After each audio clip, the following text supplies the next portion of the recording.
I'm fully prepared with everything I need for the Jay-Z documentary. The moment he sent that legal letter, I knew I had to let the world see who he really is. He and Diddy are cut from the same cloth. He just hides his arrogance and control behind a cleaner image. Our feud has lasted 20 years, and I know better than anyone what he's done in the shadows. I even suspect that so-called funeral bouquet wasn't Diddy's idea at all, but Jay-Z acting on his behalf. Back when Nicki Minaj posted that video of him wearing a pink wig, all I did was repost it, and he got so nervous he had his lawyers threaten me. In 2015, Nicki worked her ass off helping him build his platform, and he allegedly pocketed her $7.9 million in royalties. And then there's his fingerprints all over key incidents through the years, whether it's the elevator footage or the guest list at Diddy's parties. He was involved, clearly, but somehow he always walks away untouched. That's what he's best at, pulling strings behind the scenes while pretending to be spotless in public. And now that a corner of the darkness has been ripped open, I'm not stopping. Everything my team and I are doing isn't about attacking anyone, it's about making sure the truth can't be buried by him ever again. You ain't answering the phone? He ain't answering the motherfucking phone. Yeah, it's like this, like. We had a black billionaire's lunch. Black excellence, they're sitting there like, yeah. It's the billionaire brunch, you're like. I hate you, man. And we here together, and we gonna keep staying together. We getting tighter. Unaware of anything going on here. This is the one time I'm gonna be with you this year. Yo, I feel like I'm normal again. Get me out of here. Jay-Z is now on the defensive after 50 allegedly leaked private messages showing what went down between him and Diddy. And let's be real, that's not exactly the kind of spotlight Jay wants. Rumors of past shady dealings with Diddy? Yeah, now they're surfacing in real time. Sean Carter aided and abetted or was directly involved. It's about to get real tense, and there's a lot of girls and boys who are still trapped inside the mission. 50 has openly said he never ran with Diddy's inner circle. Certain invites and situations just didn't sit right with him back then, which is why he's speaking so openly now. And when the allegations hit the headlines, 50 learned about them just like everyone else. Jaguar Wright explained that Jay-Z is worse than Diddy. She explained how Jay-Z has done worse things than what Diddy did to Cassie to other females. And she said that she has the scars to prove it. She alleged that at one time Jay-Z attacked her and got it on film like Diddy did. And she alleged that this is why Jay-Z is totally pulling away from Diddy and you don't see him around. And it's been alleged for quite a while that Jay-Z is pulling away from Diddy because he doesn't want himself caught in the crossfire. I mean, you even have 50 Cent at this point talking about how Jay-Z is in hiding while this whole Diddy thing blows over. And you even have these accusations of Jay-Z being responsible for what happened to Kathy White. So I'm going to go ahead and roll you guys this clip of everything that Jag had to say about Jay-Z being worse than Diddy, and you guys let me know what you guys think about all this in the comments. Sean Carter is just as bad as the diddler. And I know that for a fact. I got the scars to prove it. You want to know what a box cutter feels like going into your skin and ripping you? I can tell you how it feels.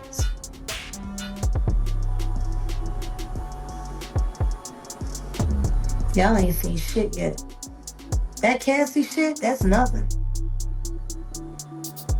I'm saying Sean Carter remembers everything he did to me and he's got it on tape.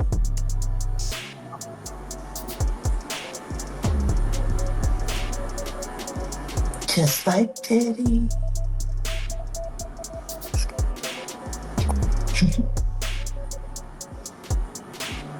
And they're gonna be crazy. It's gonna be the women that get them in the end. As the investigation gained traction, all eyes slowly turned to Jay-Z. People started asking why he stayed silent while Diddy's world seemed to unravel. That silence, it raised major eyebrows. Some suspect his team already knew his name was popping up in civil cases and wanted to get ahead. Others worry even without charges, his reputation might already be bruised. And of course, social media didn't help. Rumors of him silencing accusers spread like wildfire. Exactly what Jay-Z's accuser is saying, that even though she dropped the lawsuit, she still stands by what she says, and she only dropped it because of harassment and the fact that she's terrified of Jay-Z. She says that Jay-Z is allegedly bullying her into saying that her accusations were false. In fact, in new legal documents, she is claiming that she was recently approached outside of her home and cornered by two people who told her they were investigators working for one of Jay-Z's lawyers. She claims they tried to get her to sign an affidavit stating that her claims against Jay-Z were false, but she refused. Jane Doe also claims the alleged investigators asked her if her attorney, Tony Busby, sought her out as a client and offered her money to pursue false claims against Jay-Z, two allegations she says she denied. He says this alleged confrontation left her intimidated and terrified, wondering how they found her when her identity had remained anonymous in media reports and legal proceedings. He also claims that her parents were approached by two investigators asking similar questions about Busby and her R story. In the new documents, she reveals she decided to drop the claim because she was frightened by the reaction from Jay-Z and his supporters. He says she feared she would be publicly outed and subjected to public attack. Industry insiders warned that even a single criminal investigation can shake the whole network, not just Diddy. That's why 50's documentary is so heavy. It's about influence, power, and who might be caught in the crossfire next. Some say Diddy stayed untouchable by surrounding himself with powerful allies and controlling the rumor mill. Reports hint he may even be cooperating with authorities to soften his own fallout, possibly spilling on Jay-Z in the process. Well, will Diddy start snitching? He better. But the only thing I'm interested in him talking about is everything he knows about Kathy Coriana White. See, I know you know what happened to Corey. Diddy, I know that. You and Jay-Z down in Vegas at Tao with Claudia. Why don't you just talk about Cassie? That might help. That might help a lot.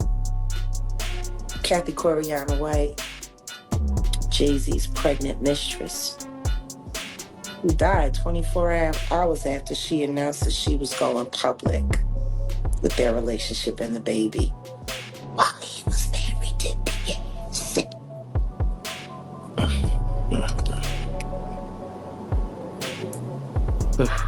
Was it an aneurysm, Diddy? Or are you the one who paid the same coroner that you...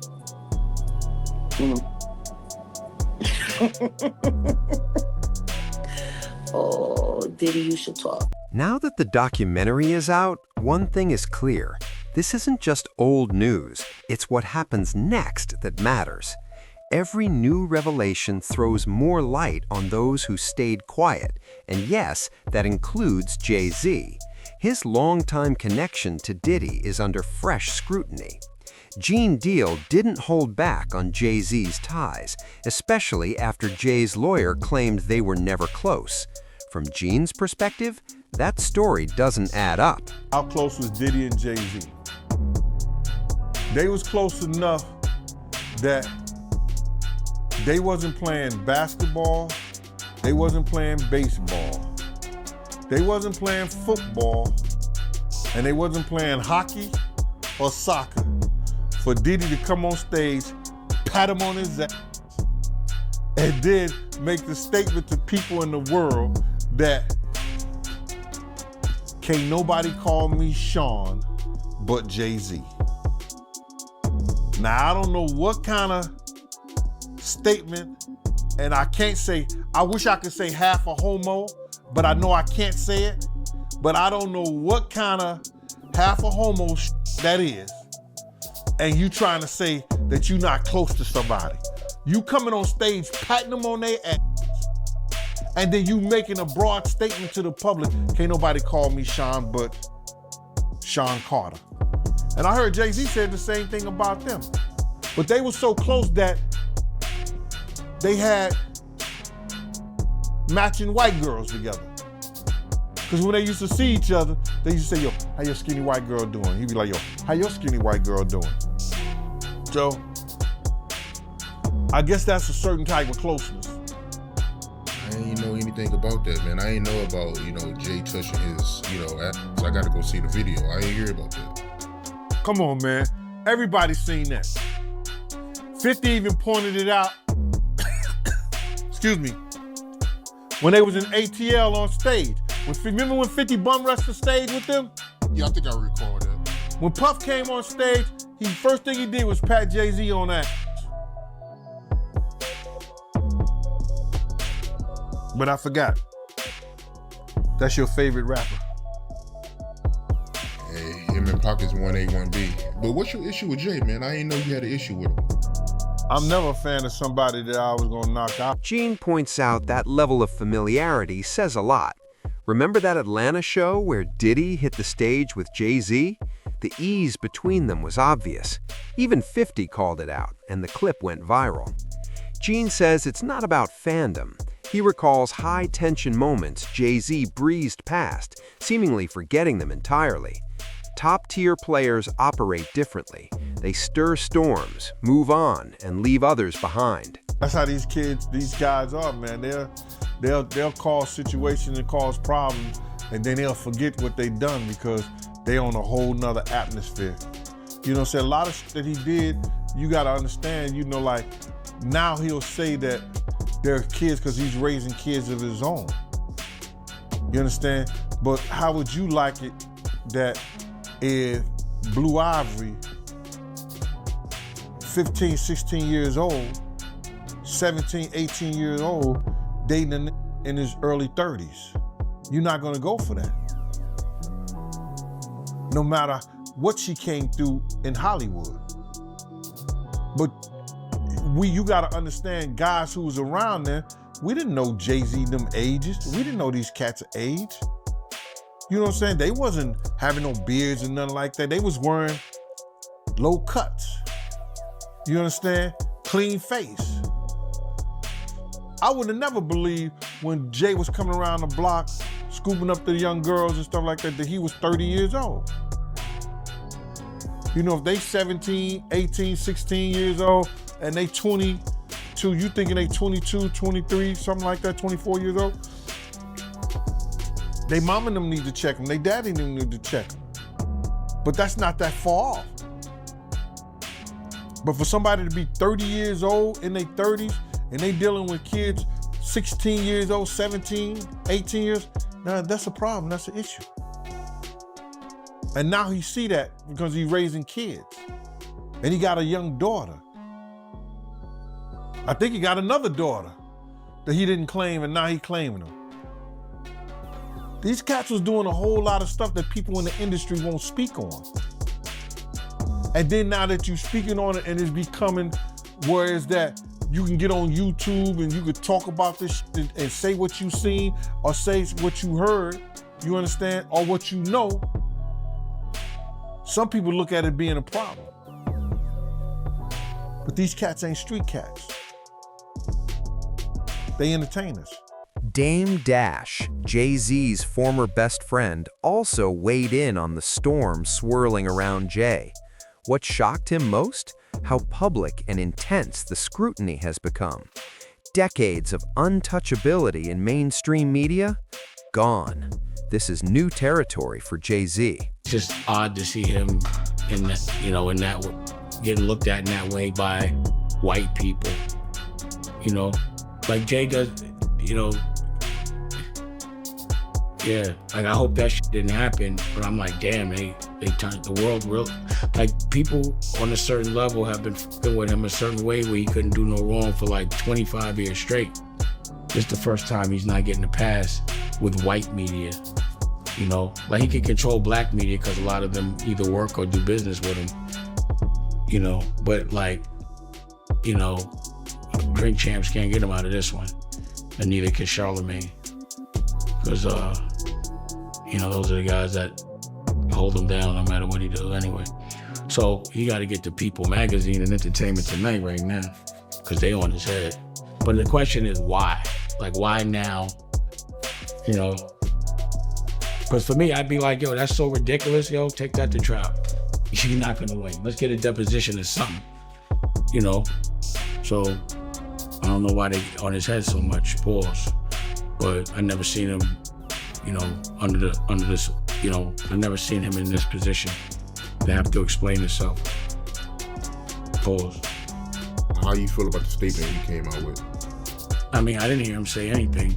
I heard a piece of, like I said, for me, I'm doing an interview, so I talk. I thought it was long. For a statement, I thought it was long, pause. But, I think right now, his silence is the worst thing for him if he is innocent. He needs to let people ask him questions, and he needs to be able to say his side of the story, as opposed to letting that lawyer talk. Dame also slammed the narrative that Jay-Z and Diddy were never friends. Calling them strangers? That's extreme, he said, and likely to stir backlash. I don't think I would have said that he didn't know Puff at all or wasn't his friend. I thought that was a little extreme. I thought that was the wrong choice of words. I think that's gonna trigger a lot of backlash. But the thing is, I never seen him get backlash at all. So that's what I'm saying. Now he getting backlash. Like, when do you know Jay-Z to be on his heels other than when he got beat up in the elevator? But that was nothing. But I've never seen him under the fire ever. Not in a long time. Not like, I've never seen people on his head like that, Paul. Ever. Yeah, this might be my first time seeing people come at him like this. Like I said, I didn't hear him say anything. Like, I'm not some white man speaking for another black man doesn't add up. It just doesn't work like that. Like, he doesn't know what to say on Jay's behalf. Jay would have to say that. So if he instructed him to say that, like, you don't even know if Jay told him to say that. He could have got off the stage and they was like, why'd you say that?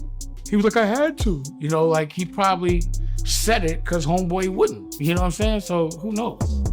Like, I didn't hear him say anything. I haven't heard Jay say a word yet. Have you? Nah, I haven't heard him say anything. There it is. So y'all going by a piece of paper with words, don't get caught up in that. I have not heard him say one thing yet. Until I see him speak, he hasn't spoke to me.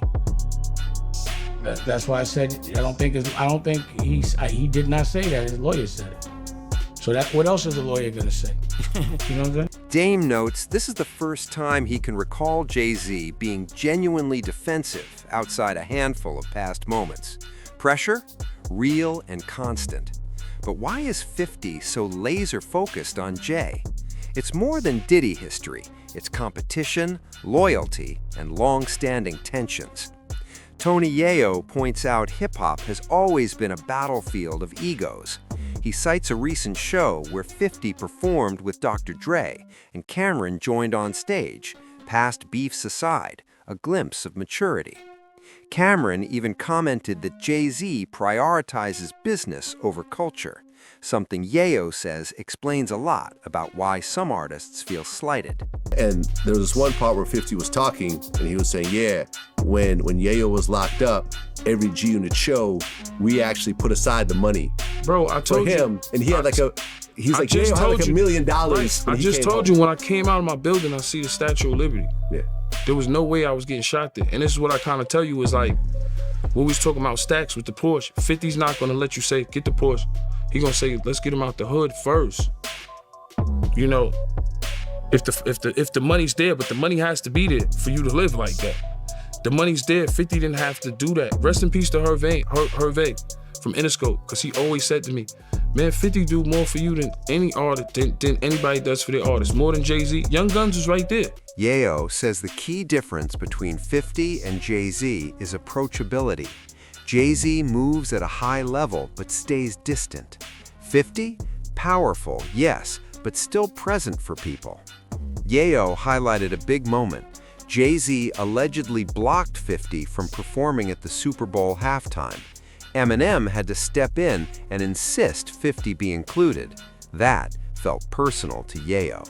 Speaking of Cameron, he made a statement recently. He said that Jay-Z loves money more than hip-hop. And he pointed out that Jay-Z performed at Tom Brady's Hall of Fame ceremony, but he didn't perform in any Hip-Hop 50 events. I mean, Jay-Z's on a whole nother level. Like, I mean, you know, he's like, but you know what I like about 50? 50's on a whole nother level, but he's still approachable. You still get to meet the people and you know, Jay got to remember the people that made him. You know, I'm not saying I don't got respect. I respect Jay-Z, 50, used to respect, you know, Diddy, but all that crazy shit going on. But, you know, I always respected him because I looked at, for New York, those were like the, you know, the guys. You know what I'm saying? The guys with the most money and the most influence. So with Jay is like, when the last time you haven't seen Jay, so I think people are just gonna say that. You know what I'm saying? But for me, I mean, Jay, you know, you gotta remember, he didn't want 50 at the Super Bowl. That was crazy. I'm like, wait, Jay didn't want 50 at the Super Bowl? Know that? Yeah, he didn't want. I remember Eminem pushed for it. That was some hater shit. Yeah. I remember Eminem was like, I'm not gonna do it unless 50 does it. I heard that. Yeah, but I didn't know that Jay was trying to stop it. I don't think Jay. I don't know. 50 never told me that, but I don't think Jay wanted him there. I don't know. Because of what, some of the. I mean, the back you and know, forth, it's competition. You got to think. 50 always been competition for Jay. Remember, I'm about $1. What the fuck is 50 Cent? That was a long time ago. That was what, 9? What was that? 9? But after that, they did a song together. Remember the whole, of course, but 50 was always competition for niggas.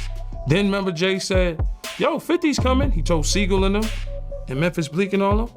Yeah. And come on, 50's like, he's on a whole nother level. You gotta remember, he came after niggas. He came after Jay and Rockefeller, G-Unit came. And people might shit on G-Unit, but with Eminem, Dr. Dre, 50 Cent, nobody has outsold us, bro. Yeah. Nobody has had the effect. Record executives even told Yayo that 50 Cent went harder for his people than a lot of major industry figures ever did for their own artists. He says to people, he goes into boardrooms and says to people, which I will never say, is he says, it's important for me to be a billionaire, you know, because Black people need to be billionaires. And why does specifically he, at that time, I've had this conversation with white money people when they go, you know, it's important that Jay-Z becomes a billionaire. And I go, why? And they said, because he wants to open up a casino. You know, he wants to open up this, he should have an alcoholic brand. He needs to have a casino. He needs to have this. And you're like, why the fuck does anybody need a casino? Like another fucking casino in this world. And it makes it very possible for people to launder money all day. Yeah. So like, why, even the fact that you want to become so powerful, then you're not saying because he needs to build schools for Black people in Black neighborhoods. It's because he wanted to build casinos for Black people. For them to keep wasting their money, and then for him to keep giving them overpriced merchandise. It's a rat trap. Yeah. All of it is. The sad part is that hip hop has now turned itself over to this greed machine and doesn't realize it's time to unplug. Over time, the Jay-Z-Diddy dynamic reportedly cracked. Trust issues emerged, and insiders worried who would protect themselves if the house of cards fell. Jaguar Wright even claimed Jay-Z played a role behind the scenes in Diddy's troubles, though that's still an allegation. Why does it all come to a head now? Why now? Why? Because he's the acceptable monster at this time, like R. Kelly was the last time I sat on this couch. So who's next? Y'all don't see the lineup? Yeah, we see the lineup. I'm just waiting to see who's next. Jay-Z is setting Diddy up. Why is everyone having such a hard time? He ain't doing shit different. He lined up D-Haven, stole his life and identity. He lined up Big L, stole his life and identity. He lined up Dame Dash, stole his life, identity, and took his love. Lined up R. Kelly. He wants to be the one. Yeah, shout out D. Haven. He actually hit us up, wanted to tell this story. You need to talk to D. Haven. Yeah, we need to talk to him. I told you that last year when I put you on the phone with him. You did. Roger Bonds, Diddy's former head of security, offered his perspective. He saw Jay-Z and Diddy together, but never thought they were truly tight. Diddy might have believed otherwise, but reality looked different from the inside. I believe Puff felt they was close. Oh. But if you was a person on the outside looking in, like me and Uncle Paulie used to always talk about it, me and D-Rock would talk about, yo, why Puff kind of like sucking Jay off so much? You know what I'm saying? Because you'd be like, we done flew to 5 or 6, 7 different concerts that Jay-Z has. But Jay-Z is not at one of Puff's shows. You know what I'm saying? You look at the Rock brunch where Puff will break his neck to get to the brunch. But Jay-Z don't pop up at any of Puff parties, you know? Now, I can only speak up until 2012, you know what I'm saying? And Puff was breaking his neck. Like, at the end of the day, in our mind, we say, yo, he ain't even invite Puff to his wedding. When he married Beyonce, Steve Stout and all of them was there. You know what I'm saying? And Puff was kind of in his feelings, but once again. Oh, Puff was upset he didn't get invited to the wedding? Of course he was. Oh. You know what I'm saying? But you got to remember, we're security, so we're bottom on a tote pole. So he's not gonna show you that it really affects him until you have a little conversation with him, or you say something, or you overhear something. But he didn't get invited to that, you know. Yeah, Jay came through every once in a while, like if we was in a yacht in San Tropez or one of these places like that, Jay might ride up, you know what I'm saying? And it's more or less to show, yeah, I got a yacht too all the time. I mean, Jay ain't really with Puff. It was no personal into it. It would be like if Ron Burgos is flying from LA on his jet, but Jay-Z just so happens to be going to New York too. We all end up on the jet, flying back, those type of things, but nothing to go out his way. If we in a club, you might be downtown at bed or something like that. Jay-Z might be there, so they end up at the same table, you know what I'm saying? And it was times where I listen to the records now where Jay-Z said, yo, why should I drink Ciroc when why should I drink Grey Goose when Puff got Ciroc? This is something new that just started happening because I remember we almost got into a big altercation with Pecaz and them because... With Sean Pecaz? Yeah, because Puff was there and Jay and them was there and they had a bunch of Grey Goose bottles come to the table. And Puff felt like, yo, that was disrespectful. And he knocked over the Grey Goose bottles, you know what I'm saying? Like, yo, I heard about fuck this. y'all niggas doing that for, yo, da-da-da-da-da-da. But Jay didn't care, you know what I'm saying? Like, you know, and Pecaz came back to the house and explained himself, da-da-da-da-da. You know, I was eavesdropping and airdropping, you know, because like I said, Puff is always ready to fight. You know what I'm saying? But, you know, Emery had just came home and this, that, and the other like that, and they ordered Grey Goose bottles. Now, why you got 10 Grey Goose bottles coming to the table if you know I'm right here at the table and I got Ciroc? So there's a lot of different things that don't add up. From Roger's view, Jay-Z and Diddy were never as close as the public assumed. They shared money, influence, and space, but loyalty? Not really. And over time, those cracks only got bigger. Could they now split completely, taking reputations with them? Sound off in the comments and tell us what you think.